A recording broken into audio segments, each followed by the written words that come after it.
We're gonna get started now. Good morning.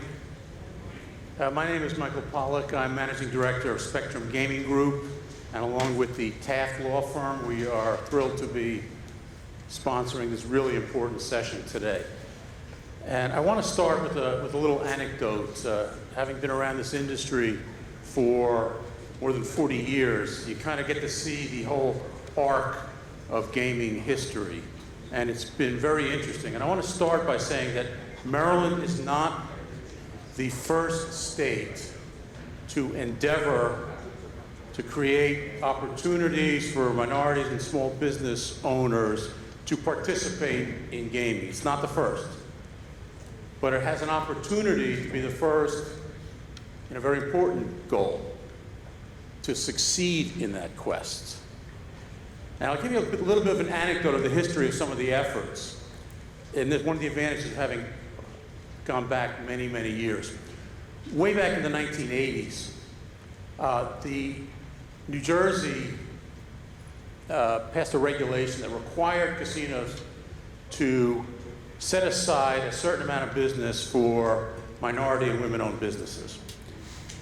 And it was in the 1980s, and the first reports that came out, they all met or exceeded those goals. And it struck me at the time as being a little odd. How could it be so easy to meet those goals? So I said, I want to see these reports that they filed.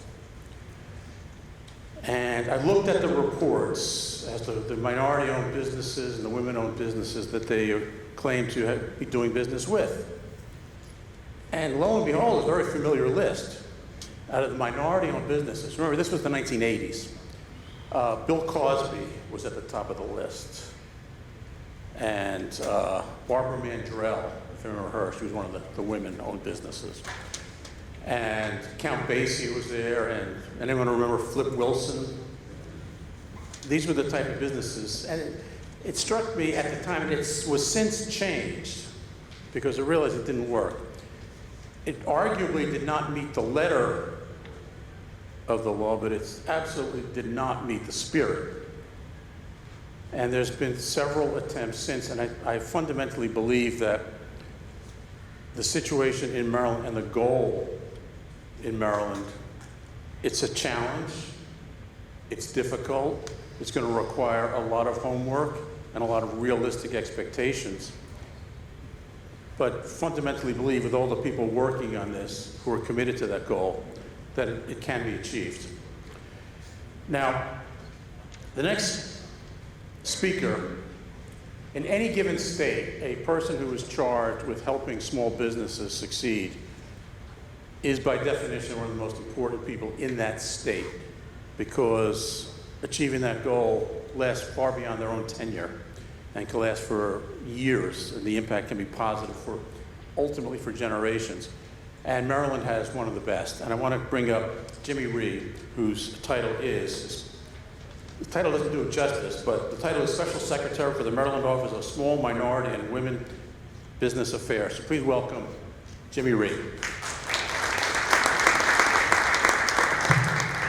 Thanks so much, Mike, and good morning, everybody. Now, as your speaker this morning, I promise to be very brief. It's really great to be here at the headquarters of the Maryland Lottery and Gaming Control. Let me first thank Kim Kopp of Taft Gaming Group and my dear friend Josh Faber of Spectrum Gaming for sponsoring today's educational summit.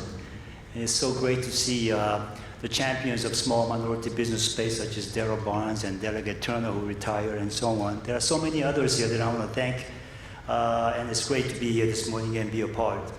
Now, U.S. sports betting market is booming. 34 states, as of last week, have made different types of sports betting legal now. So mobile wagering accounts for more than 80% of this $150 billion industry, and that's a conservative estimate. In fact, Americans spend over $35 billion wagering on sports events. Now, with numbers like that, it's no wonder, how do I start a sports betting business has become one of the most searched queries on the internet. Now, as this industry emerges in Maryland, there will be new opportunities for small and minority-owned businesses to be licensees. And yet, because it's so new, there will also be risk factors to consider. Now, for small business to succeed, entrepreneurs who choose to seek the additional sports wagering licenses that will be awarded in Maryland have to remember that small businesses' success is built on these three pillars. And this is something they would preach on a daily basis. One is core competency. You better be darn good at what you do and be ready to demonstrate how you could leverage your past experiences in this new arena. You gotta know the industry. Sports wagering is highly regulated, as you well know, and understand Maryland sports wagering laws. Great start is www.swarc.org, SWARC, Sports Wagering Application Review Commission. Know how to maintain an impeccable record keeping and accounting controls in place, because audited financials are part of the game, okay? That's number one, core competency, be good at what you do. Two is understand the capital, access to capital. You gotta have some too, okay? You gotta have a rock solid financial plan. I mean, someone could win using your platform, you gotta go pay, okay? So be ready. So get your funding in place, and understand licensing fees, the background investigation costs, the security costs, and also, I think the law requires a minimum cash reserve about $500,000 for you to start the game. So get your banking relationships established now, and discuss the risk factors that are essential to bankers, because banking is all about managing risks, and many of them consider this industry somewhat risky, so you're going to have to develop that relationship. And I do believe there's a bank here from West Virginia doing exactly that. And lastly, understand your competitive arena, okay? Competition. The competitors already have the following. When I say competitors, I'm talking about the big guys, right? You know who they are, right? DraftKings, FanDuel, and BetMGM. They have a national presence and name recognition. If you're a small minority-owned businesses going after these licenses, you may need a substantial database of customers. They have them, you don't, okay? And also financial resources to spend on marketing, such as offering your customers or potential customers bonuses, promotions, and rewards, and so on. So small businesses, particularly those who are new players in this industry, you have to be creative. Differentiate yourself from the competition. Know your potential customer on a local level, okay? They are national players, you are a local player. And offer your customers something that's better in experience than your competitors. So those three things, your competency, capital, and understanding your macro arena, okay? Macro factors, the competitive arena. So let me conclude by saying this. Entrepreneurs are entrepreneurs. They rarely shy away from challenges, and I get that. Your entrepreneurial spirit probably brought you here this morning, because certainly this is an exciting time, and there is so much to learn. Now, you're going to get great information today on regulations and licensing, as well as the true cost of running a sports betting operation. As the Sports Wagering and Licensing Commission completes its work, a window of time is open to you, and I hope you use that time to take what you learned today and align yourself for success and make a lot of money. Good luck to you. Bye-bye.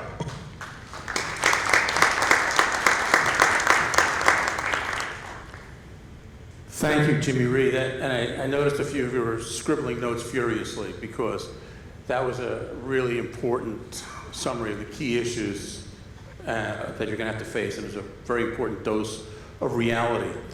Now, our next speaker, safe to say we wouldn't be here, this wouldn't even be an issue up for discussion if not for the efforts and the commitment of Darryl Barnes. And those of you in Maryland, and I would dare say many of his constituents, don't realize that as chair of the Maryland Legislative Black Caucus, and by virtue of his personality and leadership, Darrell Barnes is a figure of national stature. And he is the driving force behind this. So with that, I'm going to ask Darrell Barnes. Please welcome.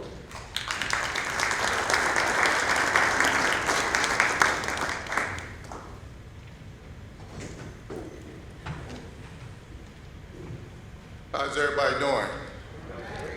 Good. Thank you, Michael, for the introduction. For those that don't know me, once again, my name is Delegate Darrell Barnes. I am the chairman of the Maryland Legislative Black Caucus, which is the largest black caucus in the union. I'm gonna go through some pleasantries before I really go into my remarks. So I want to thank Spectrum Gaming and the Taft Group for assisting in putting this event on. Special thanks to my good friend Michael. Kimberly Kopp, thank you so much for also being here. Sid, thank you for being the partner for Kimberly. My good friend from West Virginia, Sean, thank you for coming all the way down. Lloyd, Dwayne, thank you guys for what you do. And last but not least, let me thank my good friend Josh Faber for taking my calls and working with me to make this event happen. I want to recognize former delegate Frank Turner, who's also here. Thank you so much. I had an opportunity to participate in an event with Spectrum in New Jersey. And I'm gonna ask the same question to you all that I asked to the group of folks that were in New Jersey. And I asked if anyone in the room can tell me what is the common theme that you see in the room. Just shout it out. Anybody?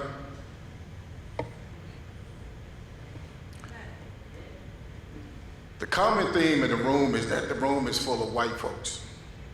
That there are no black people here that are trying to get into this multi-billion-dollar industry before the state of Maryland.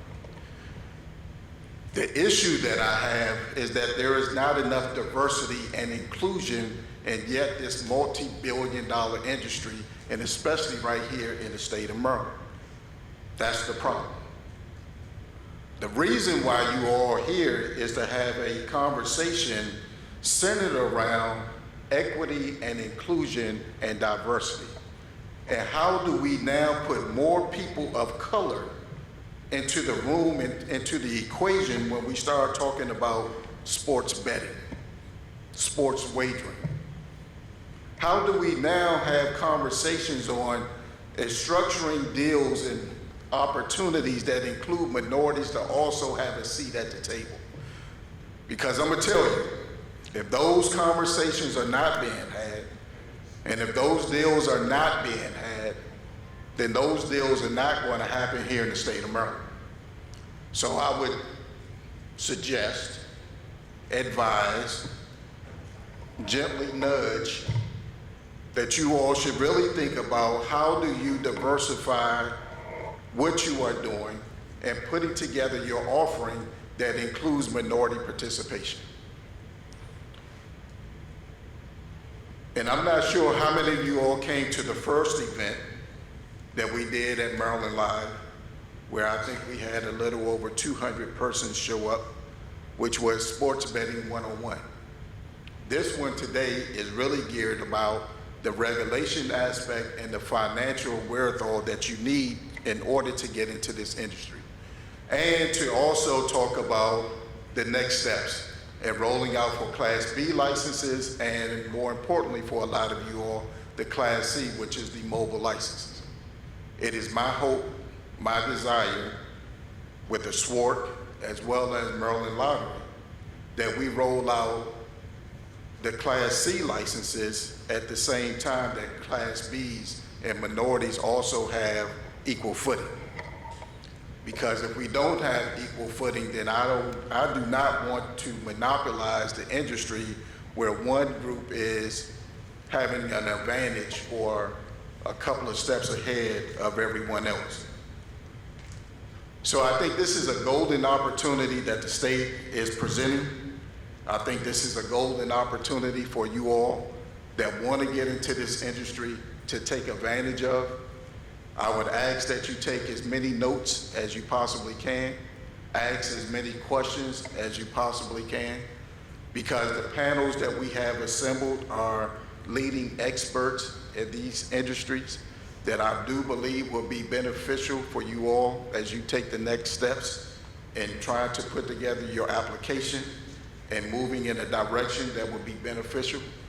I believe that the things that you do and take away from today will help you down the road, because sports betting in the state of Maryland, as we have seen with the issuance of the Class A licenses, it is a market for it, and people are definitely taking advantage of. My goal as the chairman of the Black Caucus, once again, is to ensure that there is minority participation in this industry. And if we do not take advantage of the things that I've just outlined, then I think you all are here for the wrong reasons. So, in conclusion, there's two words that I often use, and that is hope and opportunity.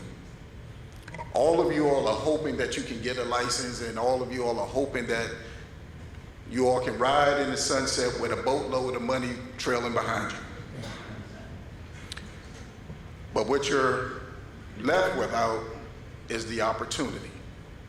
Now, if we take advantage of the opportunity of all the things that we have started to lay out, with Sports Betting 101 at Maryland Live, Sports Betting Part 2 here today, learning about what does it take as far as the regulations, what does it take as far as the financial wherewithal, understanding the SWORT, understanding the Lottery Commission, understanding all of those things, but more importantly, understanding what Delegate Barnes is telling you today is that you must have minority participation part of the equation.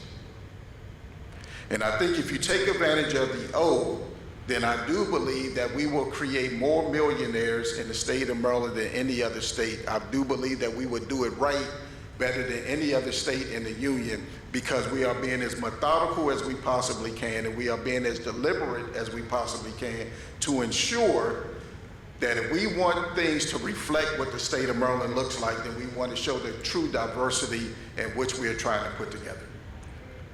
Now,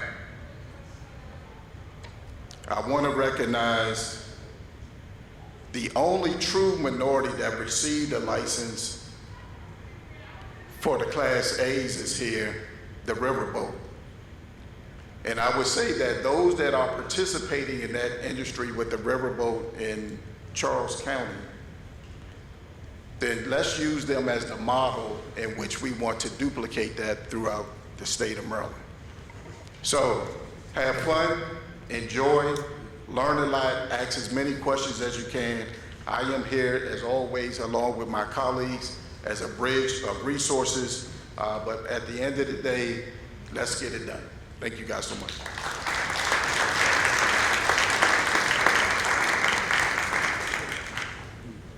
Well, clearly, when you have champions like Darryl Barnes at your back, you can translate that hope and opportunity into reality. And there's going to be a lot of doses of reality that are going to come from our speakers today.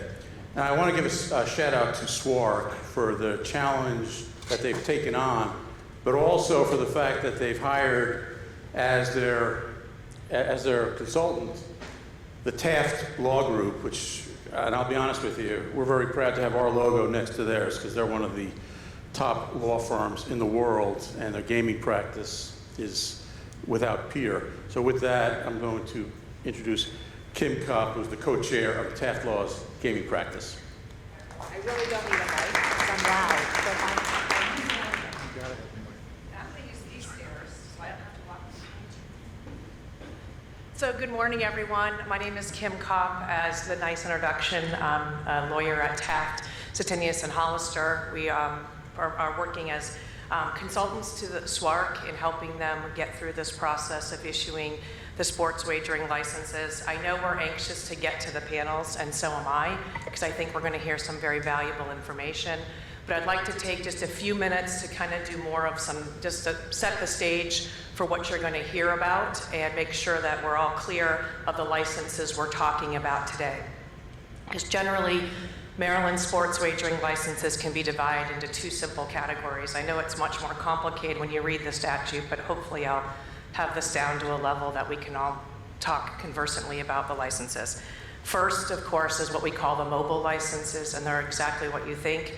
They allow the holder of the mobile license to operate sports wagering through a mobile app or website. SWARC is able to issue up to 60 mobile licenses, and that's part of the statute. They don't have to issue all 60, but they are able to issue up to 60. The second category, of course, is what we call the sports wagering facility licenses, and obviously with facility in its name, you can probably guess what it does. Those licenses allow the holder to have an in-person facility or a retail establishment where someone can go in and place their sports wagering bet. A little bit more complicated because those licenses are broken down to a number of classes. Class A1, Class A2, Class B1, Class B2. And a lot of times people hear that and their head explodes to see what's the difference between them. Real quickly, the A's are those that are designated in the statute for Maryland's existing gaming facilities, the casinos as well as the sports teams, and Pimlico/Laurel Park gets one as well. Those are not the topic of what we're talking about today. The additional, there are the B licenses, and again, they're also in two classes, B1 and B2. There are some of those that were designated in the statutes, for example, to the off-track betting facilities, to the state fairgrounds. Those designated, again, not the topic of what we're talking about today. There are additional 30 B licenses that SWARC can issue.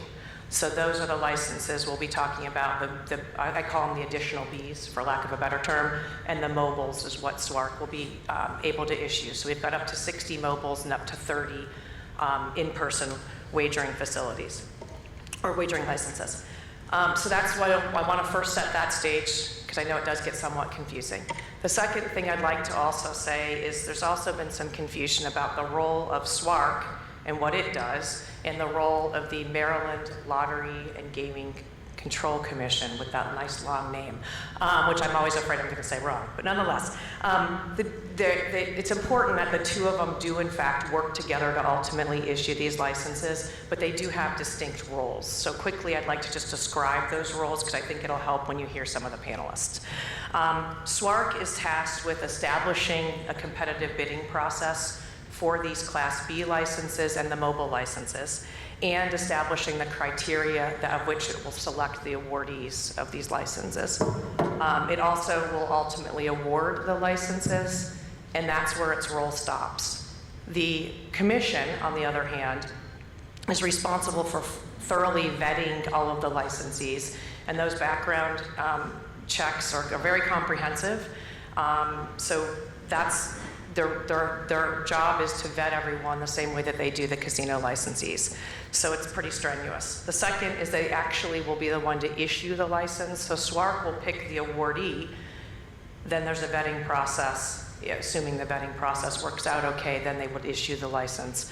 And the commission also is responsible for day-to-day regulation. So once a license is issued, how the operation is operated is regulated by the commission. The last thing I want to cover that I get asked all the time is where are we in the process? And I also get it's not happening fast enough. So I'll take the first one first. Where we are in the process is the Maryland SWARC is working right now to establish its regulations for the process of the competitive bidding for the Class Bs and the mobile licenses. Those applications are not yet available and those regulations are not yet public. So no one's behind the curve. You haven't missed something. We are working on those. What is available right now, though, is the commission. That would be the Maryland Lottery and Gaming Control Commission has in fact established their vetting. I call them background applications. Those are available on their website for you all to look at and understand what the vetting process means.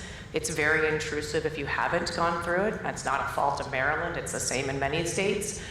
So I would suggest that folks can start looking at that now, because one of the other questions I often get is, what can I be doing now? And I would be familiarizing myself with those to know what's in store. Finally, I guess I would leave folks with SWARC. Although we're still working on the regs and the process, there are some things reading the Maryland gaming law that you can kind of glean of what SWARC's going to ask you for and ask about. The first is that there's an affidavit that's required by statute that everyone has to fill out, the same thing for the A's that are already operating, and that affidavit is available, and you'd have to certify the number of minority and women owners of your group, minority and women employees of your group, and minority and women businesses that you've contracted with for your business. So that's available. The second thing that the statute requires is if an applicant is applying for the license is seeking investors, the statute requires that they make good faith efforts to have female and minority investors, and in your application to SWARC to have the name and address of those folks that were female or minority that you approached for your investment. So we know that those are going to be required because the statute tells me I have to make those required. The last thing I would leave you with in preparation for SWARC, even though, again, we're still working on the regs, but what you can kind of foreshadow or foresee in the statute is before SWARC can issue any of their licenses, they have to find the license. The issuance would be in the public interest. SWARC has said in its current issuance of the licenses, it has identified some public interest factors, and those are pretty obvious. Revenue to the state seems like a public interest. Economic development in the state, again.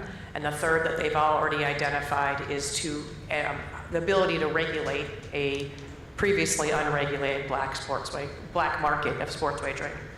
So by knowing those public factors, I think it's pretty obvious to folks, just in case it isn't, I will tell you, to be thinking about your business plan when you apply for these licenses. Do your business plan now and thinking about how your business would satisfy those public interest criteria.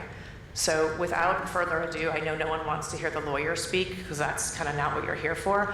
I will turn it over to the panelists, and I want to thank you all for attending. It's much appreciated. And I do see people taking notes. I'll just note, we are recording this, so that recordation would be available on the SWARC website shortly after this presentation. So if there is something you missed or you're afraid to use the restroom or whatever, don't be, it's okay. And the restrooms, I'm also supposed to say this, are over in the corner to the right. All right, with that, I will now be finished. Sean, I'm sorry it took so much time. I'll introduce you, you're up. Thanks, everyone.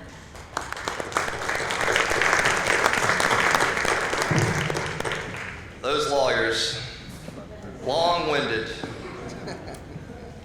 Good morning.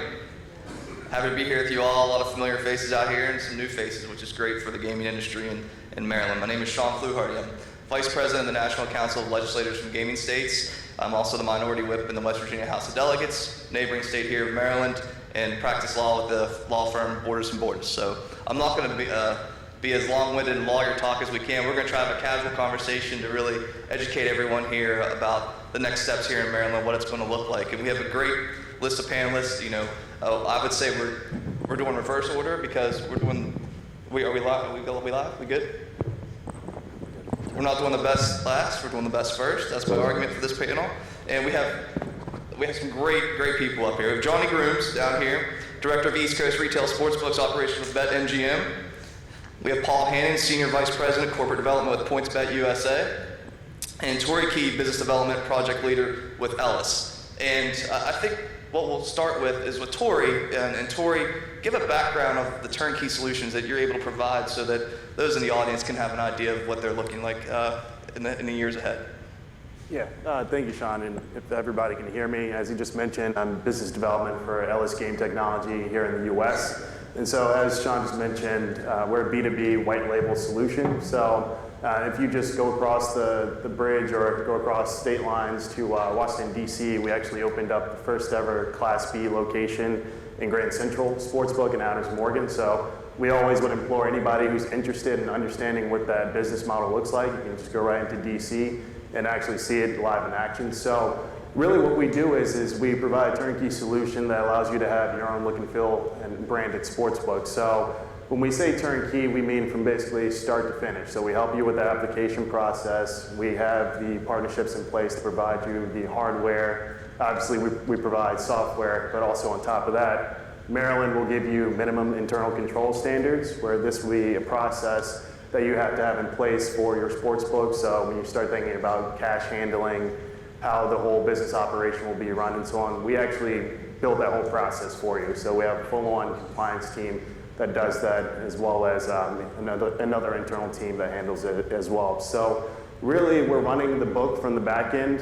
We don't expect you all, as people who've never done sports betting, to handle moving point spread lines, or making sure that you have responsible gambling policies in place, because you've never done this before. So that's really us taking on all that effort and taking it off your hands, and all we expect you to do as our business partner is to run the day-to-day operation with the staff that you're providing.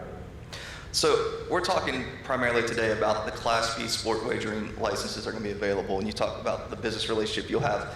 What type of businesses are really conducive to the sports betting licenses we're talking about? Yeah, good question. So naturally, most people are going to think, sports bars. So you have a number of chains that, might be interested, but also your mom and pop sports bars. But really, if you look overseas, where we have a huge national footprint in Italy, a lot of our clients are coffee shops. So they're not in the business of really selling alcohol or, having, large mega screens for soccer matches over there. They're actually just having people come in, get a coffee, place a bet, and then maybe they stay to chat a bit about the game or something like that, and then they leave. And so what we've seen is in Grand Central Sportsbook, as well in DC, most people, probably about 80 to 90% of those people, are still going in, placing the bet, and then they're leaving immediately. And if anybody has gone to DC before, parking is extremely rough. So a lot of these people are actually, a running joke is pretty funny, they actually go outside the sports book, and we have an app that we've created where you can actually scan your bet that you've already put into your phone at the kiosk or ticket window. They're running in after emergency parking outside the sports book and scanning, getting the bet, and then running back into their car before a cop flashes his lights. So really, most of the bettors are going to be your quick churn bettors. They're going to want to go in and leave pretty quickly. But about 10% of those individuals might actually stay and have a beverage or food or something like that to add to your F&B if that's your main business. Now, Paul and Johnny, I want to turn to you guys on the next subject, which I think Delegate Barnes set us up pretty well. He said there's hope and opportunity in this industry right now for those in Maryland, but that opportunity comes with risk. And kind of delve into the risk that entrepreneurs could be looking at going forward. Sure. You want to take it? Paul? Yeah, absolutely. So sports betting is a terrifically exciting business to be in, and it's obviously proven to be profitable. There is risk involved. I was listening to Mr. Ree when he did his opening remarks about entrepreneurship, and an entrepreneur is someone who assumes and operates and has the risk of opening a business. And so when it comes to sports betting, there are substantial risks. I'd say the first and foremost is you have to realize that it is the gaming/gambling business, and the potential to lose is there. The law of small numbers says on a small sample size, you're going to be able to win or lose very easily. And that small sample size could be as small as today, it could be as small as a week, it could grow to a month. I mean, it's public knowledge. In the month of February, I'm responsible for the sports books at MGM National Harbor and one in DC at Nationals Park. And at MGM National Harbor, we had almost $8 million in the handle in the month of February, and we lost $3,800. So I don't want to be a doom and gloom guy, but I want to make sure that anyone entertaining the thought process of going into this business, there is risk involved. There really is risk involved. You can't lose money. Something anecdotal that's really funny. We opened, I think, on December the 9th. And following December the 9th, the first NFL weekend, which is the biggest portion of what sports betting takes, or the biggest part of our business, the favorites went 14-2, I think, against the spread. And when the favorites are winning, the sports books aren't doing well. That Sunday, MGM National Harbor lost about $300,000. So, again, that risk does exist. However, the following week, the empire struck back. As it tends to do, we went the other direction the following week.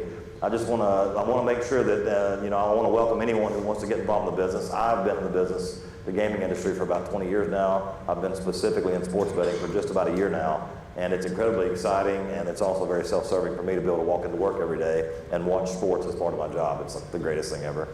But I also want to just be sure you know that there's risk there, and use appropriate steps for risk mitigation, and you make sure you think about it in a realistic manner. And I'll let Paul speak about some other sides of that risk.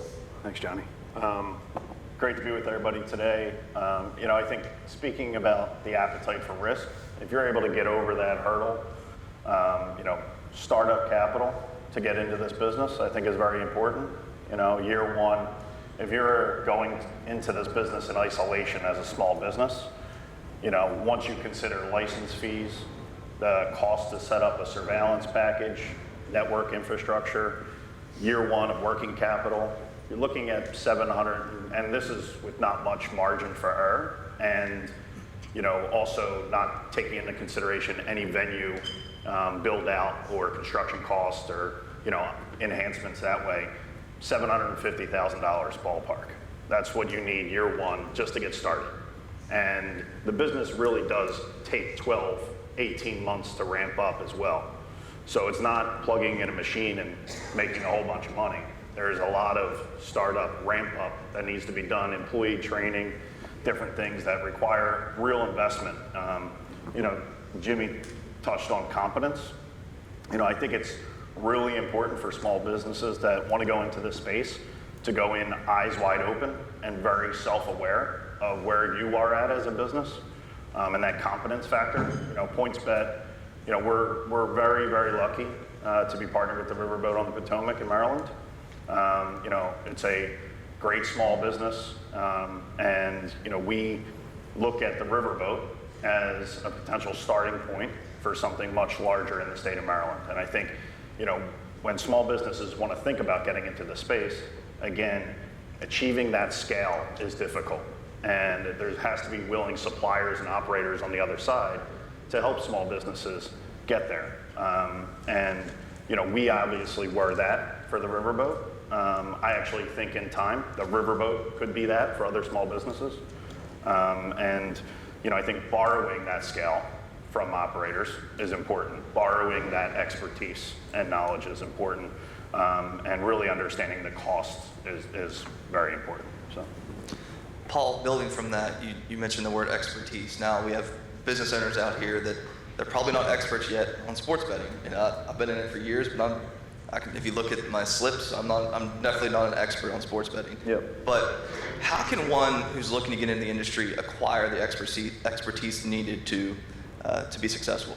Sure. I mean, a lot of it already lives right in the law and the regs, which will, everybody's anxiously awaiting to get produced, right? They already exist on the retail side, which is what licenses we're discussing today.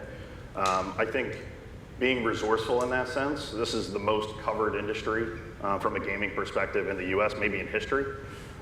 So there is a ton of information out there.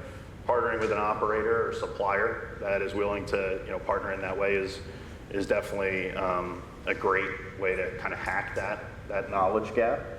I think Tony and Mark will probably tell you from the Riverboat that they've learned just an immense amount in the last 12 months working with the regulators, working with PointsBet. And I think that comes from the effort that they've put in. I mean, they have dedicated themselves to learning. So that comes back to being self-aware about, hey, we want to be in this business. We want to be in it full force. It's going to take a lot of sweat equity, not only just financial investment, but sweat equity to get to that point. And that's where the willingness factor comes in. Yeah, I think that's a great point. And to that point, if you look at Grand Central, a lot of the employees that we trained on all these different policies, once again, when we built these internal controls, a lot of them had no experience at all in the gaming industry. They had no idea what a parlay was. Half of them had no idea. So we had to start from the ground up basically, and whether it was sports betting 101, and then also making sure that we did walkthroughs on each of the different cash handling methods they need to go through, or if a customer does this, what do you need to respond with? It's a lot of work, like you said. So fortunately, we have a lot of experts on our end that have been in the gaming industry for a long time.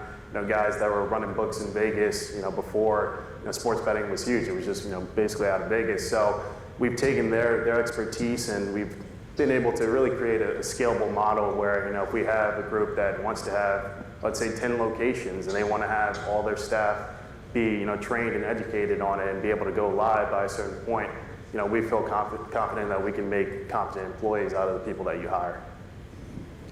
You want to chime in on that, Johnny? Yeah, yes, absolutely. I would echo the sentiments of the other two panelists, but I would also like to say there's actually a third means through which you can acquire some of that knowledge. Currently, as one of the A-licensed operators, MGM is actually running a mentorship program, and we selected 4 or 5 mentees, and essentially we are guiding them through the process of what it's like to be either a supplier, an operator, vendor, or any of the other businesses that interact with a sports book. And I want to say it's a 1-year program where we each individually, the mentees from MGM essentially meet with the candidates and the mentors, the mentees. Anyway, we meet regularly and talk through the process of what it's like to become someone in the sports betting industry, the pitfalls. It would almost be like being in this conference, but that conference is about 5 hours a month every month, and talking through those processes. So it's not the same, but it is a way for business owners to actually get involved and kind of find out what it's like to be on the inside before you actually have to put the risk up. So, And for the audience, we dubbed Johnny Doom and Grooms today because of a lot of input and expertise and the risk involved that he knows so much about. But we don't want you to be scared off from some of the commentary. Now, this expertise and that needs to be acquired maybe prior to opening, or you kind of learn as you go. I want to get an idea of what you think it will look like as far as the operations go. Because, for instance, in West Virginia, we do not have the Class B licenses yet. And I'll tell you, I'm contacted regularly by entrepreneurs and business owners who want to be part of the sports gaming industry. But what would that look like functioning-wise? For instance, we have kind of a built-in issue in West Virginia where we have LVL machines. They're called limited video lottery slot machines in many bars and restaurants. So they already have the security involved. They already have the video cameras. They already have kind of a partitioned off section of the business where they're operating 21 and up. Do you envision a similar thing in Maryland involving sports betting for the panel? I can take it. Oh. Yeah, I think, when you think about small businesses getting into sports betting at the retail level, I think it's really important to kind of diagnose the type of operating environment you're going to have. And that really backs into the revenue opportunity itself. So understanding what your total potential revenue opportunity as a business, as a property, is really important. And that's going to dictate what kind of profitability margin and profile you want to go into from an operating perspective. So just a quick couple stats. Around the country, if you study other states and other markets, it's mostly casinos and racetracks operating sports books. But if you go to Nevada, where they have literally over 200 locations that operate sportsbook, those properties, mostly in casinos, sportsbook represents about 2% of total revenue on the property. Now, if you were to extrapolate that to small businesses in the state of Maryland, which don't have casinos, remember, these are other types of properties, I think that gives you kind of some perspective of not only the opportunity, but also how very calculated you have to be in understanding what the revenue potential is. So taking that, backing into the operation itself, there's going to be different hours of operation. You're not going to want to operate your sports book like you would at National Harbor, for example. It just doesn't make sense, right? So there's going to be different set of hours of operation for that small business versus a casino. There's going to be how you run surveillance and security. There's going to be regulatory mandates on how to do that, working within the parameters of the regs for surveillance and security, but also doing it in an operationally efficient way.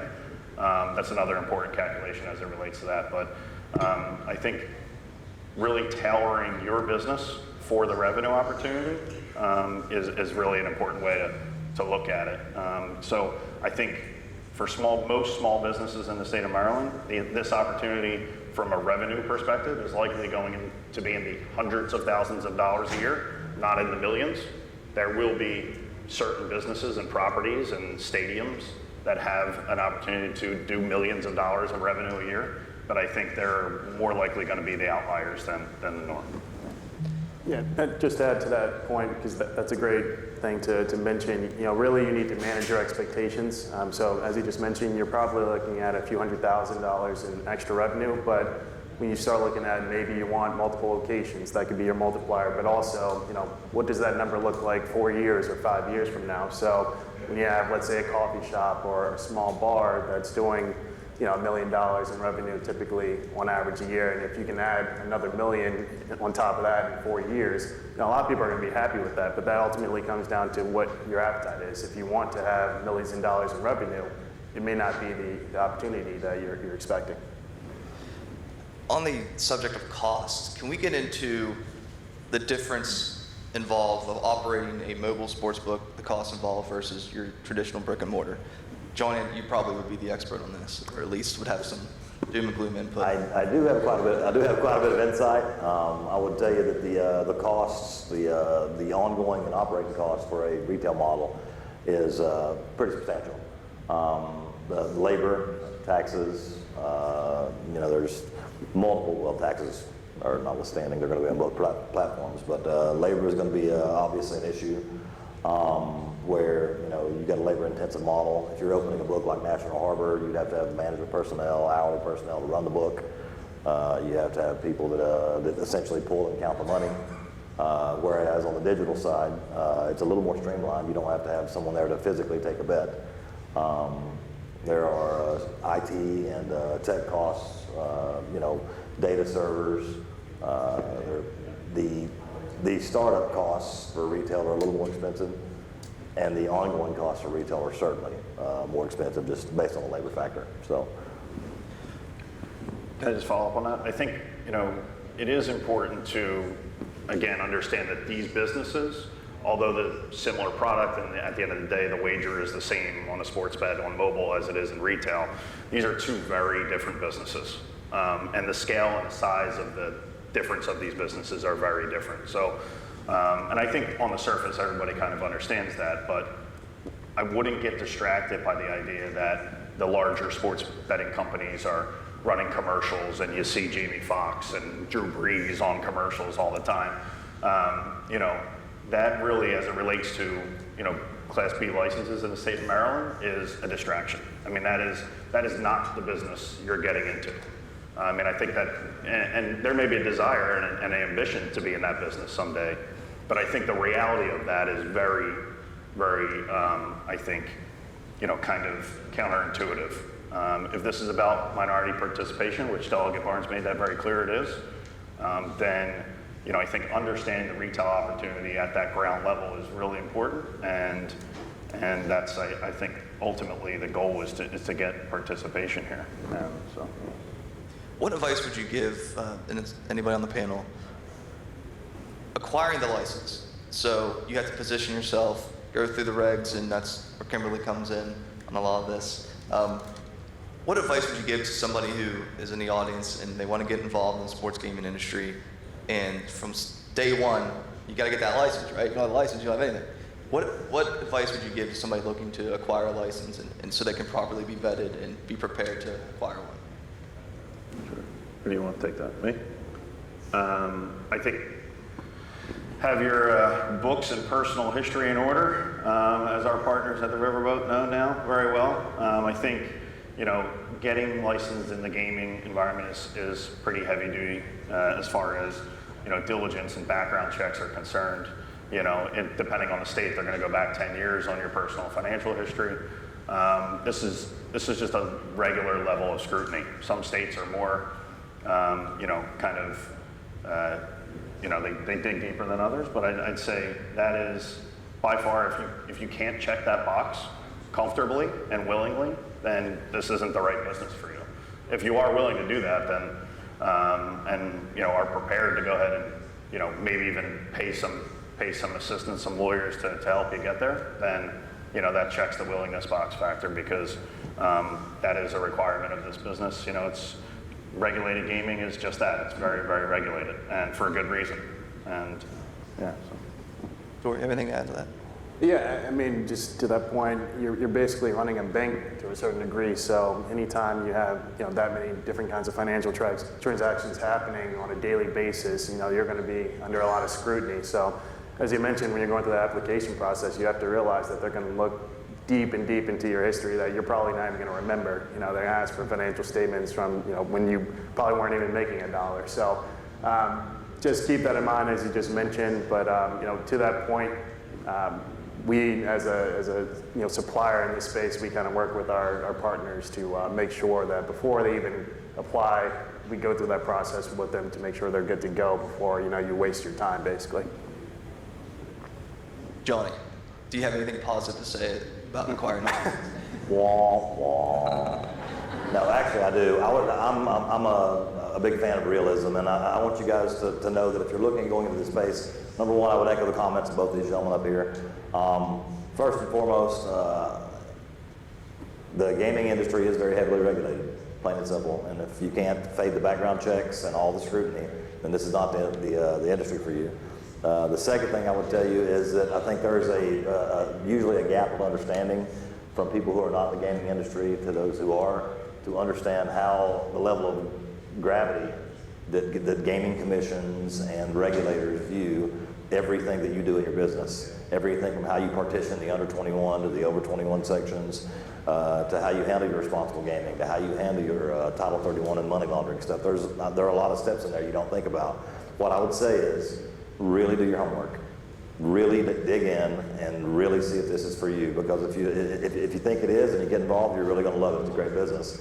But there are risks involved. And the second thing I would tell you is talk to operators, talk to people who do it, talk to people who have done it, have conversations. There's no better way to find out what being in the sports betting business, whether it's from my perspective, from Paul's perspective, or Tori's perspective, because they are the same, but they are moderately different in the service and what we provide.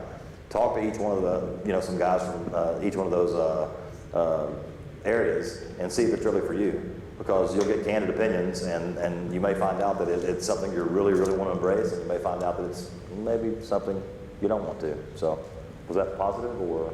That's your most positive answer in the entire day. Big thank you for that. Nailed it. And on that note, so we don't want him to go back and be a negative Nancy over here, we are going to open it up to Q&A, and I think that's the most important part of the panel. Obviously, you want the expert information, but is your ability to ask questions to the experts up here. And so if anybody has any questions, please, there's a microphone here in the middle of the aisle. Step on up.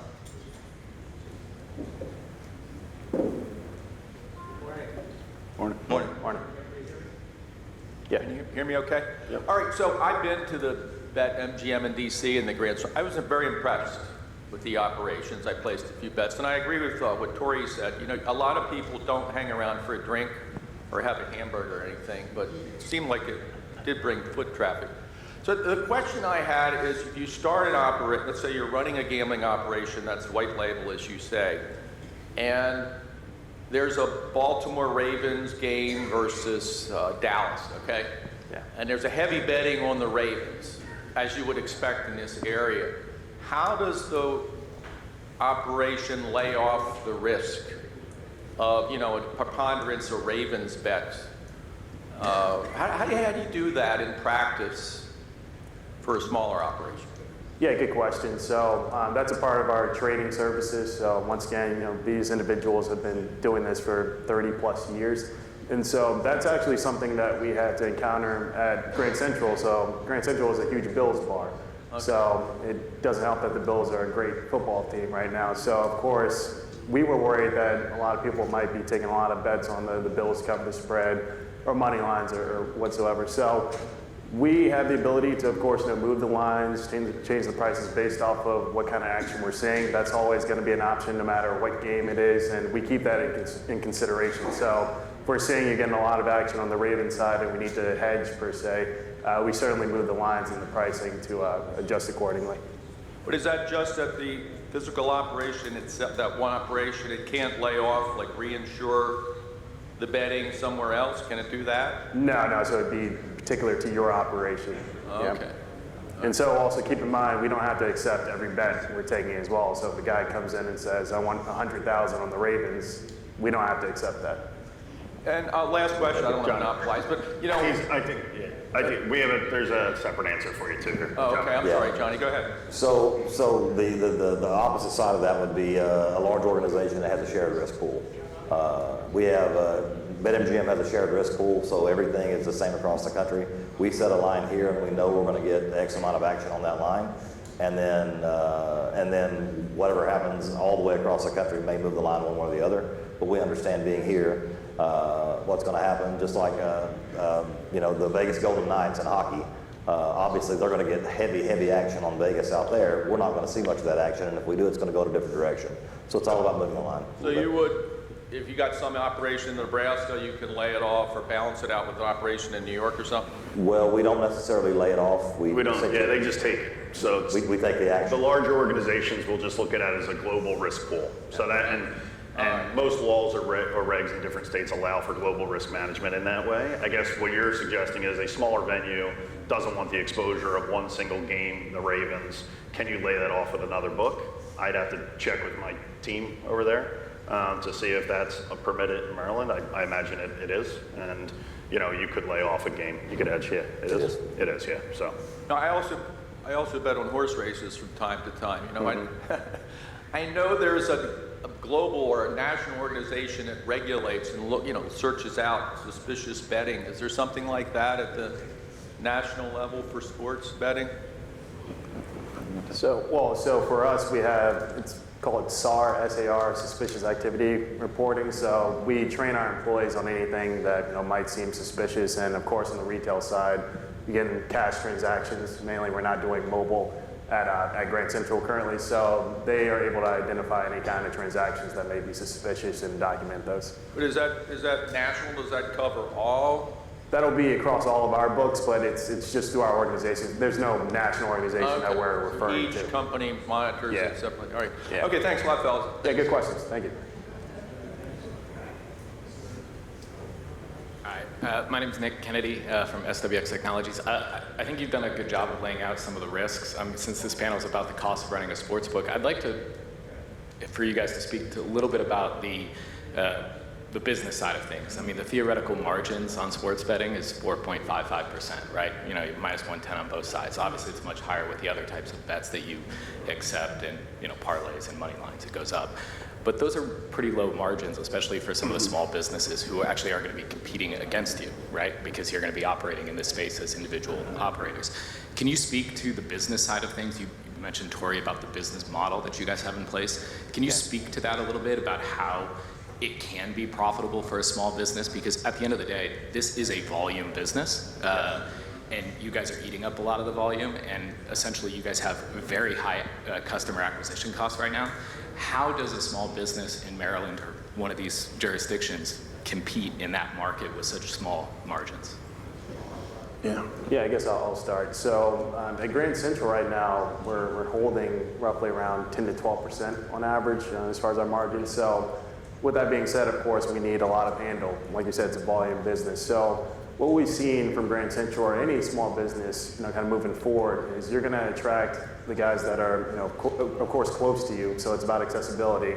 That also want to have anonymous betting. They don't want to put their names into, the app, whether it's PointsBet, BetMGM, or whoever. They just want to have a cash transaction. And so we've implemented a policy also where we're not paying out anything more than $10,000 just to keep that under what they call a W-2G form for tax purposes. So we really cater to that demographic, that target market, and we've seen that, that is going to attract a certain segment of the sports bettors. There will always be that anonymous gambling side that, people are attracted to. So if you're close to them and they're an anonymous gambler, they're probably going to go to you instead of having to wait in a long line or, put their information into a mobile app. But as far as the business side of that, if you're able to, continuously hold, 10+%, and we can't guarantee that, of course, but from what we've seen, the type of betting that we get, we're confident that we can keep doing that. But if you're able to do that, you're able to, have like a handle that is significant enough, maybe averaging 750,000 per month, and that should go way higher during NFL season, of course. You should be able to still make a solid profit. But once again, we're talking about managing expectations. So that could be $250,000 in your first year or something, and then as you keep continuing to grow and using marketing elements, and we like to actually say guerrilla marketing is the best marketing for the retail side, not dumping millions of dollars into online ads or TV ads, because we don't have that money to do that. So going around and establishing those relationships with local businesses and really just hammering and emphasizing the importance of betting local, with your community, your small business that you've been going to for the past decade or so. That's the huge difference ultimately in what you're providing as the small business book. Yeah, I think you kind of touched on 5% as the average hold on a sports betting wager. I think in retail you can expect, because there is more parlay action, you can expect to hold higher. As Tori said, somewhere between, call it 8 and 10% is probably standard. So that's your gross revenue margin. Yeah. So, but on that subject, I mean, just to go back to the business model, right? Yep. Like, you mentioned the 10%. That's fine, but there, Johnny, you mentioned all of the other regulatory costs, the operating costs. Yep. The waterfall. What's they can be huge, and they're ultimately partnering with you guys, and you guys are making money off being a supplier or a vendor or technology provider.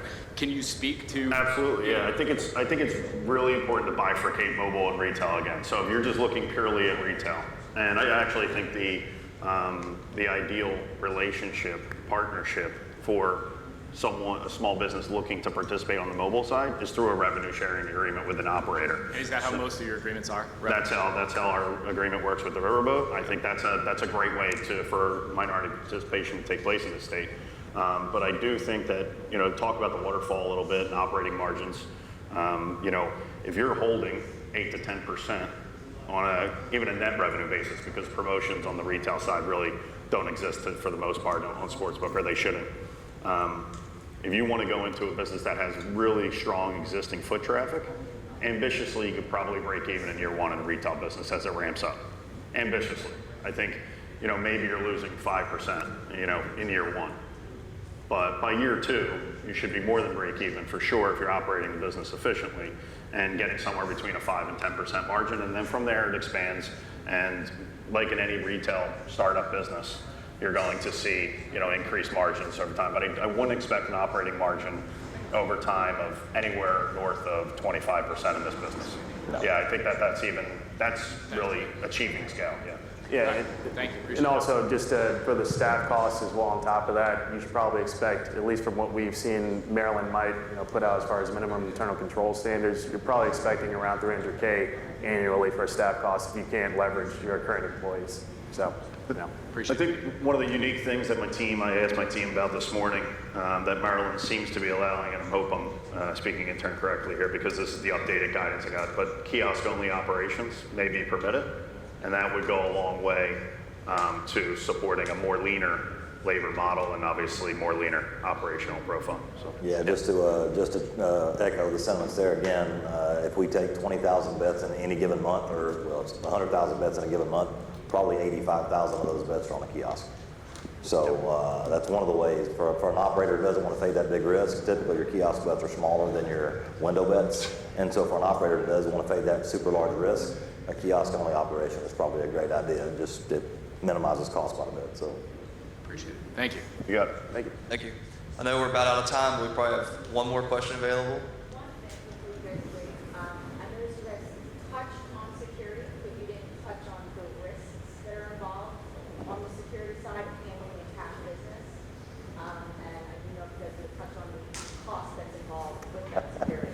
Do I get to be that guy again? You have to be that guy.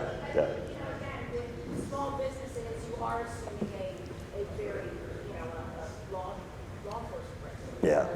That's a great point. I mean, the business itself, people come. Yeah, I'll speak to that. I'll speak to that one. So as you're all probably very well aware, the sports betting industry is a very cash-intensive business. We require, typically in retail, we require cash to both make wagers and to pay off winnings. The downside to that is, in a small business, if you're taking quite a bit of action, you're going to have a very large amount of cash on your property, and as you all well know, that comes with a lot of risk. I'll speak to the two models that I operate in now. I operate books in MGM National Harbor. We've got a non-property security force of about 300 people. I also operate in Nationals Park in D.C. And at Nationals Park in D.C., we actually have armed security on that property. ballistic glass in the windows just because there's a substantial amount of cash that flows to that property. And having that extra security, the insurance policies you have to cover that kind of security and that kind of risk. There are also additional costs that you have to think about when you go through the possibility of opening up a business like this. So again, I don't want to be the wah-wah, I don't want to be that guy, but you have to be realistic because when you go in and you suddenly realize that on a given day, on an NFL Sunday, you might have an additional $15,000, $20,000, $30,000 in cash in your kiosks, there's risk there. They're just plain and simple, it is risk. So you got to be realistic about it. Sir? Good morning. Tony Jones, Riverboat on the Potomac. Tori, you mentioned earlier that the retail sports book that you've researched and those that you've kind of operated, especially internationally, they're more of a quick hit. People come in and they leave. How do you, and I'll ask you the same question, Paul, how do you see that type of environment turning into something more of a destination for people to come? And Paul, from your perspective, how did your decision to come to Riverboat, was it changed at all by the fact that it's more of a destination than just a stop and drop and operate? Thank you. Yeah, good question. I mean, really it comes down to what you want your sports book to be. So if you want this kind of huge flagship location where you have hundreds of TVs and it's multiple levels and it's a huge sports bar that people like to go to, you're going to have more people that probably drive. And one key thing is, do you have parking? Now, so what contributes to that kind of habitual nature in DC is there's really no parking in that area where Grand Central is. So like I said, a lot of those guys are just emergency parking, hopping out, placing the bed, getting back in their car and going. So it really comes down to what you want out of the sports book. So you could certainly drive more people to stay, but you're going to have to make sure you have accessible parking and you have something that's going to draw people to do that ultimately. Yep. Yeah. I would also speak to the fact that if you're going to operate one of those businesses that has the 200 TVs in it and has a very large footprint, one of the costs you want to think about is actually what your television subscriptions are going to be like. You wouldn't realize how expensive that is in a place that big. It is a very large sum of money. So, wah, wah. Yeah. Have the games on and good audio. I mean, I go to all these sports bars and I get nailed it. Furious sitting there. Wait a minute, where's the games at? So that's if you're getting into the business, though, hopefully you get that down. But I want to thank our experts. Give them a round of applause for their time today. And we'll get our next panel up here. We have one more. Oh, we have one more question. Yes. All right, best for last. Hi, my name is Gwen McCall, and I'm a partner with Vet on Maryland. My question for a neighboring jurisdiction, Virginia, their handle for the month of March, and that's pretty much like the net revenue in the gaming industry. The handle was $470 million, but their whole was 7.2%. With Maryland, with the Class B licenses so far, can you tell me what the percentage of the hold is? For Maryland, you said? Yes. So from what has been launched as far as casinos, from my understanding, all the casinos are holding over 10% on average in Maryland from the retail perspective. And that's, I would say it's not directly comparable as well because Virginia's mobile only right now, whereas Maryland's retail only right now. And the margins, retail and mobile, are different. Okay. I can tell you from our perspective, we budget for 8% on retail. We're budgeting for 8%. Okay. Thank you. You should always be modest. That's Thank you. We're going to take about 15, 20-minute break before the next panel begins. Thanks.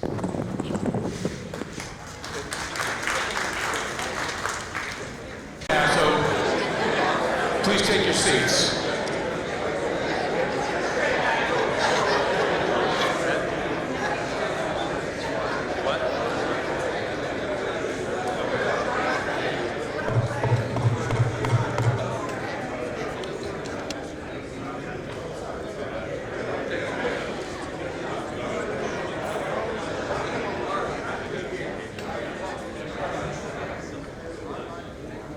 We're going to get started with the next panel.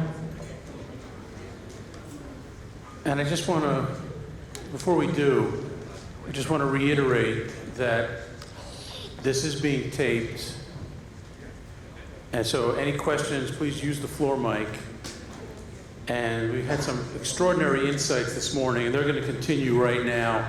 The moderator of our next panel is Joe Weiner, who's Executive Vice President of Spectrum Gaming Group. And is going to lead the discussion, as he led many discussions and many studies over the years on the regulatory, legal, and licensing overview.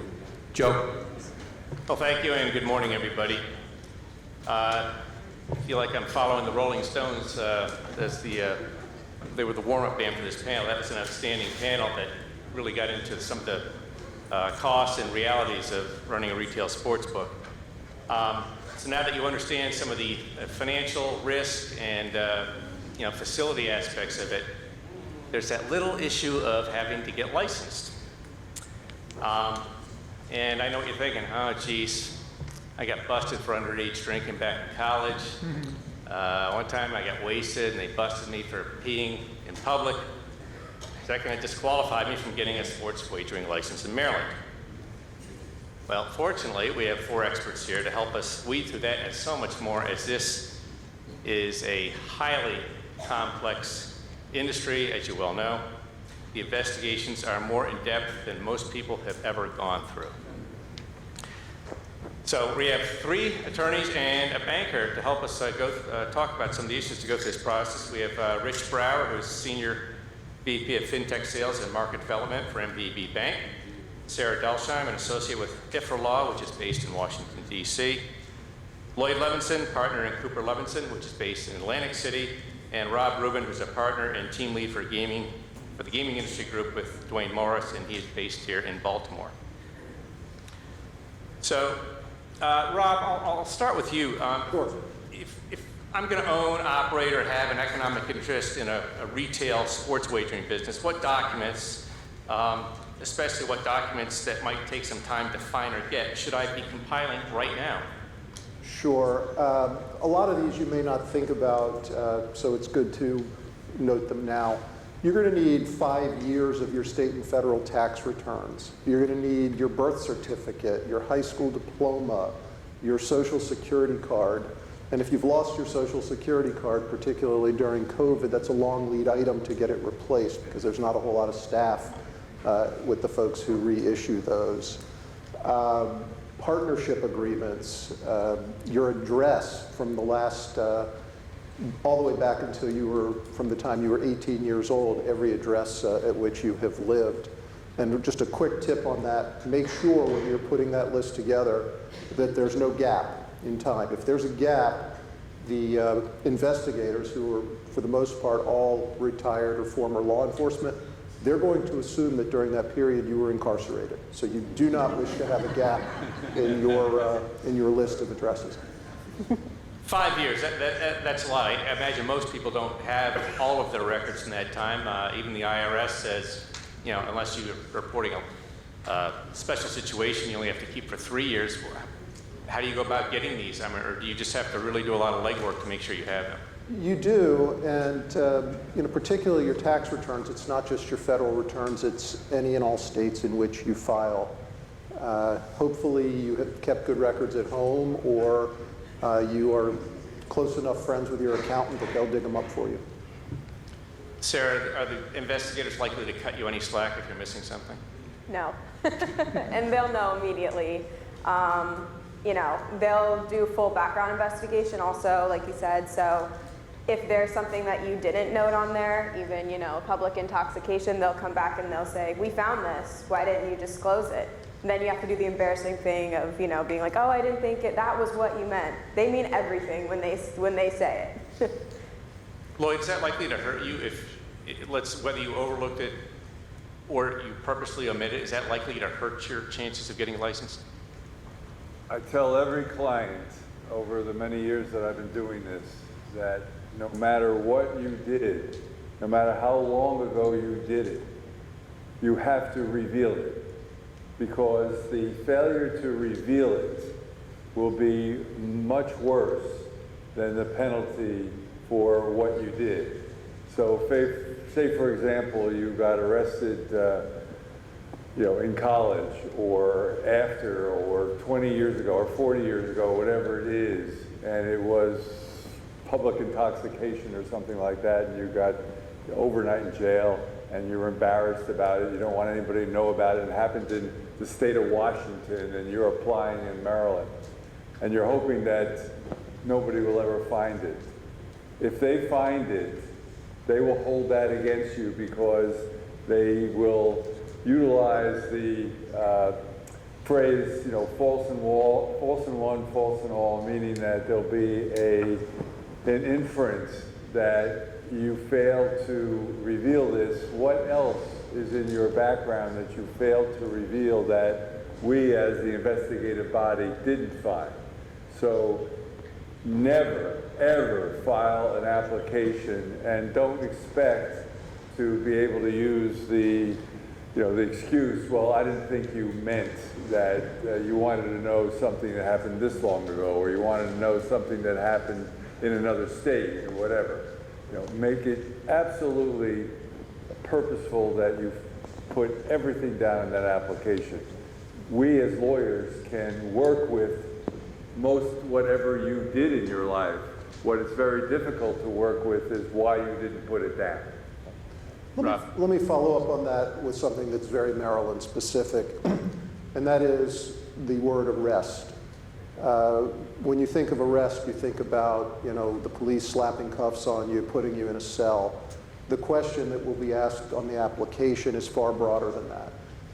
It's if you have your spouse, or any of your children, even if you have just been asked to come down to a police station and answer questions, that is considered within the definition of an arrest. So as Lloyd said, don't sit there and try to reason your way out of answering it. Put it down. Unless it's something that specifically disqualifies you under the statute, like a conviction of a gambling offense, or a felony involving moral turpitude, which means dishonesty. Disclosing it up front, dealing with it, as long as everything else in your record is clean, you're probably still going to get a license. You're certainly not going to be disqualified on that basis. And all that said, just to avoid a wah-wah, don't let perfect be the enemy of good. These investigators, they're not looking for or expecting perfection. They're expecting a good faith effort. And a good faith effort obviously includes disclosing everything that you do know about that isn't even arguably responsive. Just to follow up, I'm sorry, one more about that. It's very clear that if you have a prior gambling offense, you understand what that is, and you're going to be, out of the game here. Toast. You're toast. The other disqualification being a crime of moral turpitude. I could ask anybody here, and I could ask a whole bunch of lawyers sitting in the front row, what is moral turpitude? And I bet you they don't give you the correct answer. So on the way down here, I figured, because I didn't know I've worked with that in various states, is what is moral turpitude? Does it have to be an armed robbery, or could it be an offense of sexual harassment or any kind of harassment? What is it? And here it is. And it surprised me. It's wicked, deviant behavior constituting an immoral, unethical, or unjust departure from ordinary social standards such that it would shock a community. That's a pretty wide door. It certainly is. So what I'm saying to everybody here, if you didn't commit a gambling offense and you did commit some other offense, you have to fit in that definition of moral turpitude to be automatically out. So, there's really not a lot of your background, unless you're a serious criminal, that's going to keep you out of the game in Maryland. Well, thank you for that definition. I think we all learned something there. Rich, at what point should a prospective licensee engage a bank, and what are you looking for in an operator to onboard them? I'd say as soon as possible. There's only a few banks out there that will work with gaming clients. So, and those of us that do, we have our own onboarding, and we have a large group of people we're trying to assess. The assessment is going to take, let's say a couple weeks to get your first account, your operating account, the account that has no or has low risk. The account that you use for the gaming operations, that goes through an extended risk analysis process, which lasts more than a month. So sooner than later. And do the regulators want to see that a licensee or a prospective licensee has this process going? Yeah, absolutely. That is one of the conditions, and also for to accept payments. At least I work mostly with online. So in the online world, you're going to need a payment service provider to accept funds. They are going to ask for a letter from your bank in order just to let your developers start coding to accept those payments, for example. Why is it that so few banks want to deal in the gaming sector? Or what specialties do you have that lend yourself to this industry? Well, it's a risk tolerance. The banks are not known for being extremely risk-taking organizations. There are no regulations that state how to bank gaming clients. So those of us who do, we make it up. We say this is how we're going to do it. And a lot of banks just they say, too much risk, too little reward, I would say. Okay, thank you. Lloyd, the gaming statute says I have to prove by clear and convincing evidence that my business and its owners are qualified. The law also says I will be disqualified if I have been convicted of a gambling offense or crime of moral turpitude. Assuming I have not been in any trouble with the law, how do I prove that I'm qualified? And it's a broad range. How do I prove that I'm qualified? Well, there's certain variables that you have to make sure you prove by clear and convincing evidence, and that's a pretty high standard. There are certain standards in the law. One is beyond a reasonable doubt. For any of you who have watched TV shows on trials or whatever, you know that it's beyond a reasonable doubt. That's the most difficult standard. Then there is the least difficult standard, which is preponderance of the evidence, and that's in a civil case. One litigant has to prove by preponderance of the evidence that their case is better than the opposition. This is in the middle. It's by clear and convincing evidence, and you have the burden. The state that's opposing you or sitting beside you has no obligation to prove that you are disqualified. You have to prove that you are qualified. And you got to prove your financial stability, your integrity, your financial responsibility. You have to prove that you have good character, honesty, and integrity. One of the more important variables is that you need to demonstrate that you don't have bad associations. One of the saddest things in my career has been that somebody has all of these great qualities, but they came from an area in the community where they had friends and relationships with people who are not the kind of people who could ever be licensed. And to watch the applicant be saddled with those associations when that applicant really hasn't done anything of the ilk that the associates that have done is sad. So you got to make sure that if you're going to get in this business, you don't hang out with wise guys, so to speak. You have to show some sufficient business ability and experience. It's going to be hard if you want to go out on your own if you've never been involved in or run or be involved in the running of a business to be trusted by the regulators that you're going to be able to operate a successful business. So those are some of the things that, and good character, honesty, and integrity is something that's utilized in, they didn't think of that just for Maryland. That is a standard that is throughout the United States. And it's a very discretionary. What is good character? Honesty is honesty, and integrity. Those are aspects of one's life that you can't actually put a finger on it, but you need to demonstrate that you have it. There are a few things, though, that you can put your finger on, and as we've already covered, the only thing really in the statute that talks about disqualification specifically is the gambling offense, the crime of moral turpitude. In practice, and you won't find these in the regulations, there are some things that the investigators look at that will disqualify you. A big one is your taxes. Pay your taxes. If you can't pay your taxes on time, that isn't disqualifying if you have put in place a plan with the IRS or the applicable state taxing authority, and you are in compliance with that plan. They have no sympathy for you if you don't do that because they all pay their taxes on time. Another one is if you are behind in child support payments.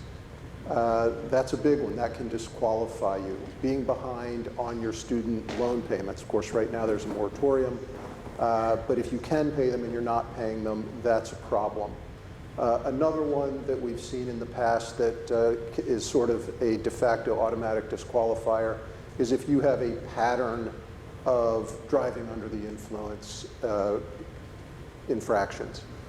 One or two, especially if they're old and cold, are not going to disqualify you. But if this is something that happens to you on a regular basis, you are not going to get a license. Sarah, is there a statute of limitations, so to speak, as to about how far back they will look? I mean, is this going to be like a Supreme Court nominee hearing where they're going to be looking about, what you did in high school? Or is it just more recent activity that the investigators will be looking at? Well, they're going to ask you to list everything when it comes to your past from your whole life. Most of the time they want to know from age 18, since when you were an adult, what it is that you were doing. But I mean, you keep in mind what they are really looking for, what we've talked about, and I stress all the time, I feel like, we have clients that just don't take the time to really look over what is on these applications, what it is that they need to provide, and then, they act surprised. Do your homework now, try to understand what's on the applications, tell your employees or anyone else that has to fill them out, that what they're gonna have to do as well, communicate this message down to, everyone that is going to be involved, and then also stay up to date and, know about what is gonna take for your suppliers or your vendors or your affiliates as well. Have an idea, right now on, what it is that is gonna need to disclose, because the more that you're knowledgeable about it, the easier the process is gonna be. Going in blind or expecting someone else in your organization to handle all of this for you, I think that's where it can lead to issues. When the person that is actually signing it, tries to just give it off to somebody else. The person that's signing it and the person whose name is on it, that's who's, gonna be, the one that they're coming after later. Okay. Rob, some of the information in the principal employee application asked for is very personal. What if I don't want to provide some of this personal information, such as income tax returns or my spouse's credit card statements? Too bad. You're going to have to do it. Mega billionaires who are in this industry, they do it. And we've submitted on behalf of clients, tax returns that are literally thousands of pages. Credit card bills showing, that somebody's spouse spent, $60,000 last month at Neiman Marcus. It is very personal, but these regulators have to ensure the integrity of gaming, and when they are seeing whether you are qualified, they are going to look at all of this, and if there is a particular document that everyone else in the industry is supplying and that you are reluctant to supply, they're going to assume that it's because you have something to hide. And Rob, what also, if I'm struggling with the applications or the lotteries Commission's online portal, will anybody at the agency help me? They will. They actually have some terrific folks on staff who will walk you through the process. Close your ears, investigators. It's an incredibly user-unfriendly online application. Everyone hates it, but once you get the hang of it, you can do it, and there is a lot of help available at the agency. Yeah, and one thing I would say through this process here too, and I'm just not trying to plug the lawyers up here, but retaining an experienced gaming attorney, it's not cheap, but it's the right thing to do. It's really a cost.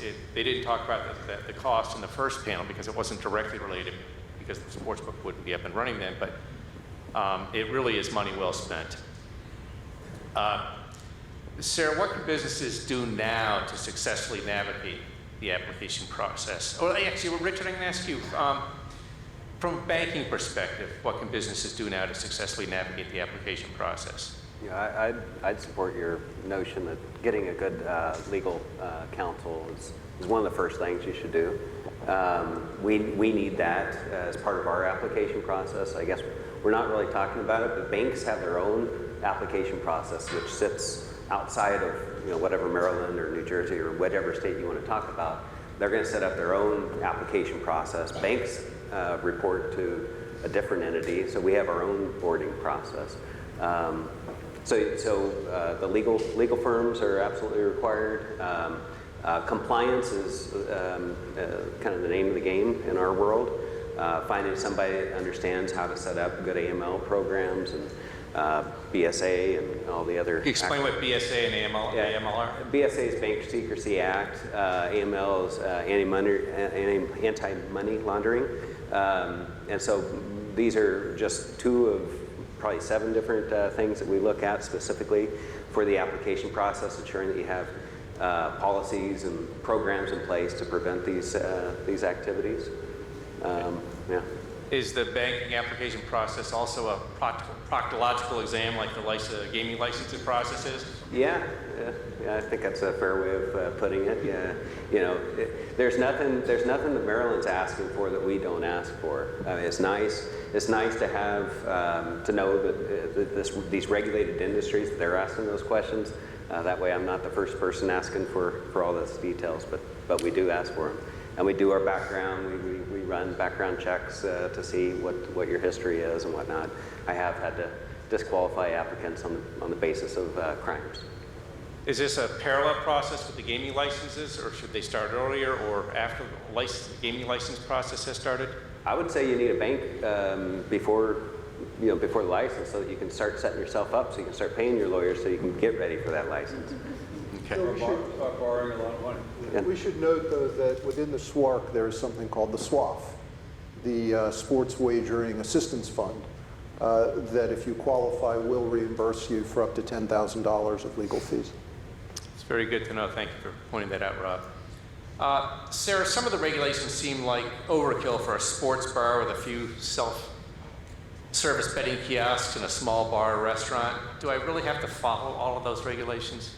Yes, you do. And one of the biggest things that, we've had to tell clients is like lose the ego.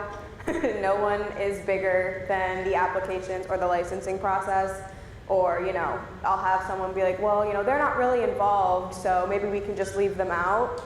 If someone seems too important to do this, they're not. That's who they really want to, they want to know everyone that touches your business as well. So, the biggest thing is these high-ups that think, oh, well, I didn't need to disclose this on such and such. I do this, this, this. And it's like, that's great, but you've never been in this business. And this business requires a different level of licensing and evaluation and background. And if you want to be in this business, you got to, comply with what there is. So, like I said, communicate that now. Good. Can I follow up? I think Sarah's absolutely right when it comes to the individual application. But we should point out that when you're talking about the operational aspects of the business, there is substantial room for waiver of regulations that just don't make common sense for a smaller operation. That said, they're never going to waive or bend in any respect a regulation that could impact negatively the integrity of gaming. But if you're just operating kiosks, for example, they're not going to require the same level of staffing. They may not require, well, what you do is you draw up your plans, you come up with a schematic for what you want to build, you submit that to the folks at the agency, and they'll comment on it. And if it involves a common sense waiver of a regulation, they will work with you. They're not going to insist that a mom and pop bar that has 3 or 4 kiosks comply with all of the same regulations as the sports bar at MGM National Harbor. One of the things, Joe, that happens a lot. And I don't know how many of you have actually looked at the applications, but presumably most of you have. And you will see that not only listing your immediate family, you have to reveal your spouse's immediate family, and often there's acrimony between the spouse and his or her family and whatever, and you don't know where the brothers and sisters necessarily live and the like. I've had clients not return the application to me for months, and finally I said, well, what is taking you so long? And he says, well, I can't find the address for my wife's prior sister-in-law who's divorced from my brother-in-law or whatever. And I say to them, and now I say to everybody after that first happened, if you are stuck on that kind of information that you can't locate, they will accept your application with the words "can't locate" on it. Don't sit with the application and be making phone calls and trying to send letters out to relatives far and far away to find out that one answer of what the address is of some brother-in-law who's divorced. So, you answer all the questions that you can answer. You have to exercise due diligence in trying to find out answers to everything. But when you're stuck, that's the time you're finished completing the application and move on to uploading it to the portal. Okay. Lloyd, I'm a good guy. I lived a clean life. I'm not going to be all that involved in the day-to-day operations of my sports betting business here. And I just don't want to go through the licensing process. Is there a way for me to participate without being licensed? Well, first I would say, submit an application to Walmart for a job, because unless you're all in, unless you realize that this industry, not only sports part of the industry, but the entire gaming industry, has been around for decades and decades, and it's clear from all the other jurisdictions that we work in, not only in the United States of America, but in Australia, in Japan, and other places, not Japan yet, but Japanese clients who have to adhere to all of the strictures within the United States. You have to understand that no matter how small you say you want to be, if you are an owner with 5% or more of the interest in the applicant, if you are an executive, you are a CEO, a CFO, a CTO, you are a director of the applicant company. Even if you sit back and say, I really don't want anything to do with this, really, but if you occupy any of those roles, you have to get involved with the application process and the investigation process, just like anybody else in your organization. Richard, is compliance risk a limiting factor in becoming a sports betting business? I'd say it's my number one impediment, is that compliance process. You have to go through a due diligence. Banks are required to perform that activity.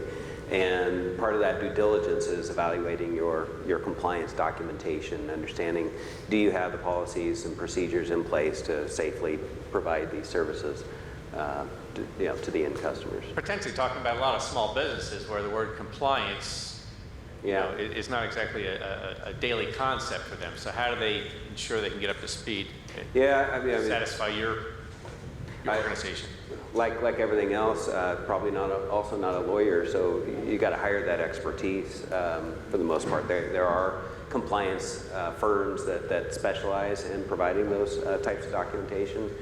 We purchased a company called Chartwell Compliance in 2019, so we have a relationship with a compliance consultancy that we refer clients to, for example. Okay. Rob, currently Maryland requires that a written request determination be submitted prior to getting access to licensing materials. Will there be a time where potential applicants can just access the license licensing materials without the need to submit the determination? Actually, I think there's some confusion there. That only relates to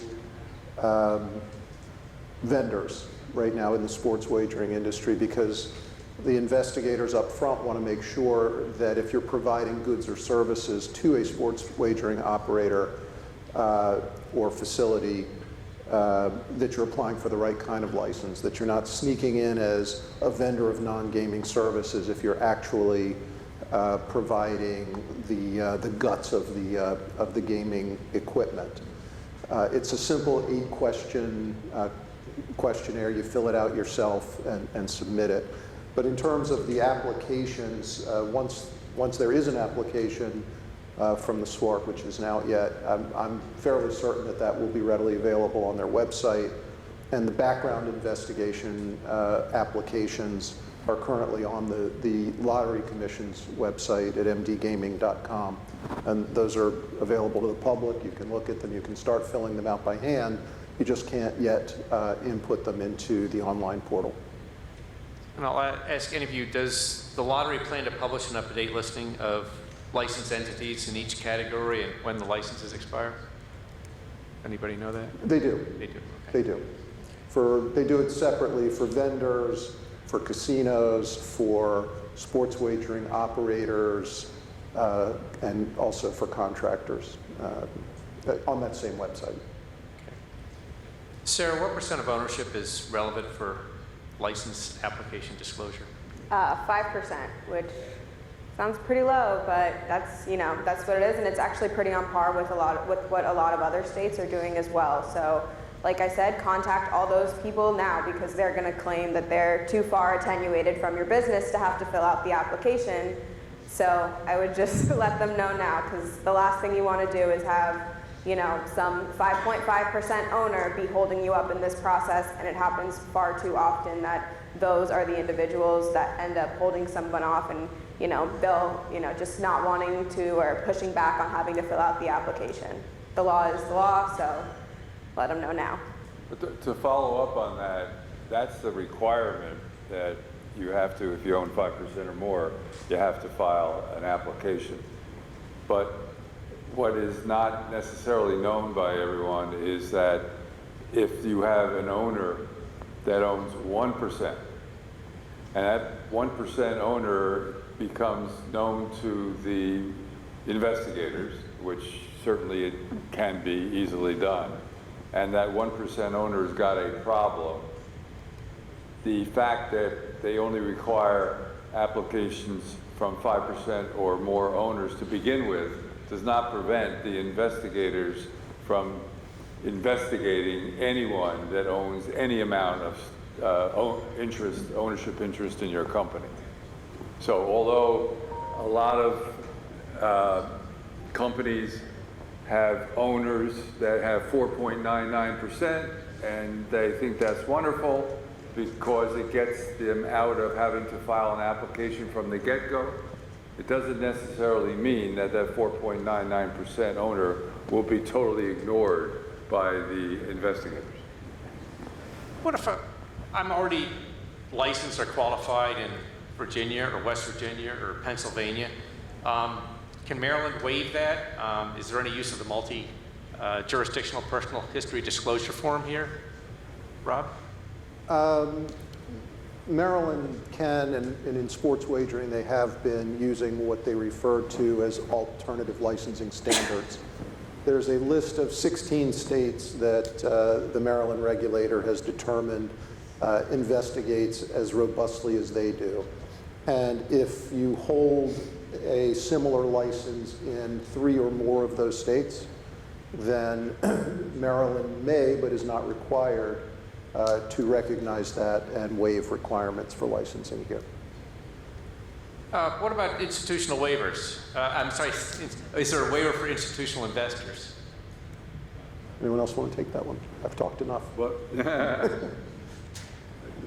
yes, there is a waiver. Every state has a waiver for institutional investors, meaning investors that are from private equity world and the like, that invest in companies so the idea is that if the state required a license application from these institutional investors, the institutional investors would be less likely to want to invest. So the government wants to have those investors to invest in these gaming companies, so they have a waiver process. But the waiver process includes the fact that those institutional investors cannot have a say in the operations of the applicant. They are basically passive investors, and they have to sign a certification to that effect. Thank you. Now, we all know that legal advice is very expensive. We have 3 lawyers up here and a banker now, and now is your opportunity to get legal advice for free. So, if you have any questions, please come up to the center mic and fire away, and they'll be happy to answer your questions. Yes, sir. Hello, Derek Baker with Crab Sports. Just very quickly, I know you guys touched base on the principal employee application over 5%. Is there anything that we need to do for our investors who have less than 5%? Will we be listing their names on the entity's application? I didn't get the last part of your question. Are you saying that, are you asking that under 5% investors? Yeah, so from an investor relations standpoint, do they have to how do we anything? handle, how do we prepare those who are less than 5%, if anything, other than telling them that they are potentially subject to investigation, as you mentioned? Well, one thing that you ought to do with that less than 5% investor is do some due diligence on them yourself, just the way that the bankers are talking about compliance, so that you know whether you have an investor that has some issues in their past. But otherwise, if they're under 5%, there's nothing much to do, and normally they will not be even investigated at all. Thanks. One thing, though, that you will want to do, if you're not already in the gaming business, it would not have occurred to you to do so. But not just for your less than 5% investors, but for all of your investors, you want to amend your corporate documents to give the company the right to buy them out if for any reason their continued association with your business or their ownership of your stock is going to get in the way of you getting a license. Great, thanks. Any other questions? Free legal advice. Well, Joe, I'd like to go back to your first question for a second, which was about long lead items. Yes. Because there are 2 things also that occur to me that are completely out of your control that could slow you down. Maryland, I think, may be the last jurisdiction that sends a questionnaire to your neighbors and asks things like, have the police been showing up at your neighbor's house? Oh my. Have you observed your neighbor stumbling around drunk? Have you observed your neighbor uttering racial epithets, those sorts of things? And if your neighbor, first of all, you're going to want to alert your neighbors that it's coming and tell them, hey, I'm not in any trouble, I'm just trying to get this license, and urging them to fill the thing out and return it to the investigator as soon as possible so that it doesn't slow down your licensing. And the other is you are going to be asked on the application to supply 3 references. Tell your references that this is coming and ask them to respond promptly, because that can also slow you down. I'll add something to the long list items. Insurance. Insurance is one of those things that probably like banking, you think you can just go and pick up in one day, but it doesn't happen that way. I have a lot of clients right now that struggle with finding insurance, especially if they're online. And then once they do find it, unfortunately, like $300,000 for a year for a $1 million policy is what I'm hearing right now. So it's for an online, I'd throw that out there. Maybe better fit on the last panel, but I'd highlight it. Yes, sir. Good morning. My name is Robert Warren with ISO Gaming Consultants. Mr. Richard, Sir. In reference to the review that you do, especially with small businesses entering this private operated sports wagering industry, you did mention the BSA. Being as though the BSA is somewhat specific to financial institutions, being as though some of these smaller private outfits wouldn't necessarily fall under the premise of your traditional casino having to follow the BSA. Are you open to the modified guidelines? Do you guys have a modified version, being as though there's not a lot of language coming from FinCEN, or do you kind of go with whatever the regulatory body has approved, which is difficult because they would be vetting, you'd be going through your vetting process prior to even going through the regulatory process? Yeah. So with respect to BSA, it is a bank. It is more targeted towards banks. Banks are obligated to perform different services. As I said, there's no regulation stating how to bank gaming clients. So each and every bank that's in the space, which there's only a couple of us, we go and we say this is what we're going to do. And then you got to do what you say with your regulators. I'll speak on behalf of MVB. We have looked at this and we said, okay, this is something we have to do. We're going to obligate the clients that we underwrite, that we empower, to also have mindfulness of how you address it. It can be a bunch of different approaches to how you address it, but nonetheless, it needs to be considered as part of the application, if that makes sense. Thank you. Yes, sir. Just a quick question for Mr. Robert Rubin. Again, Antonio Jones, Riverboat on the Potomac. You spoke about the fact that neighbors could receive those questionnaires. And although it didn't affect, my background investigation from an adverse perspective, because, my neighbors 20 and 30 years, we've known each other for quite some time. But the concern I had was that these folks were receiving a letter from lottery with no indication that you're going to be reaching out to them, because those were not folks that were on my investigation list, relatives or anything like that. And I didn't find out until 6 or 7 weeks later that they had gotten it. And oh, by the way, Tony, I filled it out for you. So is there any way to at least let those folks who put in a application and make them aware of the fact that, hey, we may talk to your neighbor next door to you or the one across the street? Well, I just told you, and that it's going to come. But so you can definitely take the initiative, that you as an applicant, and tell your neighbors, hey, you may be receiving this. I don't expect the agency to tell you, I don't expect the investigator to tell you in advance to whom they will be sending this. But they also like to send them to ex-spouses, by the way. And they expect, I don't think they're expecting your ex-spouse to say that you're the greatest guy who ever lived, but just know that that's going to come. Okay, so over the last 2.5 hours, we've learned that sports betting is risky, it's costly, likely not profitable in the first year.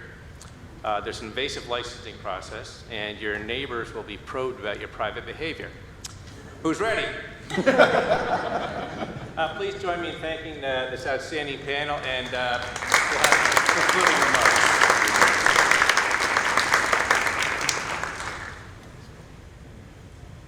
Thank you, Joe, and thanks to this panel. I just want to conclude a very important point, which you reminded me of. I began this session this morning with a history lesson. I'm going to conclude with another history lesson. Some of you may wonder, even some of you in the industry may wonder, why bother with issues like good character, honesty, and integrity, and why bother with these intrusive licensing processes.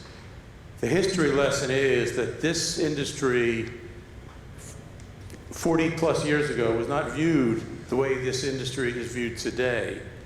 That this industry didn't go to Wall Street for its financing.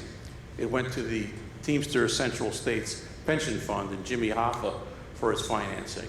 It's been a long struggle over many decades by a lot of people, legislators, regulators, attorneys, and applicants, to bring us to this point where the industry does have this reputation, and the processes are designed to maintain that reputation. That's a point that should not be lost.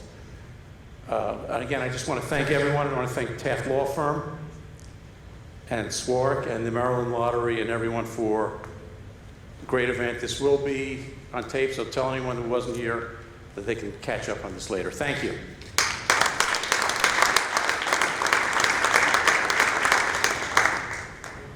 Thank you also, Spectrum Gaming, for your fine leadership on this and help in putting this together. And again, the panelists. Real quickly, before we depart, I wanted to do one last plug for the Sports Wagering Assistance Fund. We heard it's really expensive to get involved in this industry, but there is some money available at the state level. It's managed by the Maryland Department of Commerce. So it is not SWARC or the lottery, because we will know nothing about this. But nonetheless, it is here. There's different grant levels and grant money assistance that's available. And if we can go real quickly, one thing to the next slide. Here is the contact. Darla is also in this room. I'm sorry to say, I don't mean to flood your email address or box or email box, but nonetheless, that is Darla's contact information, and she has taken on the task of helping us dole out this money. So it is available, and I just wanted you all to have our contact information. And thank you again for attending, and panelists, thank you. Spectrum Gaming, thank you, and all you attendees, thank you for your time this morning.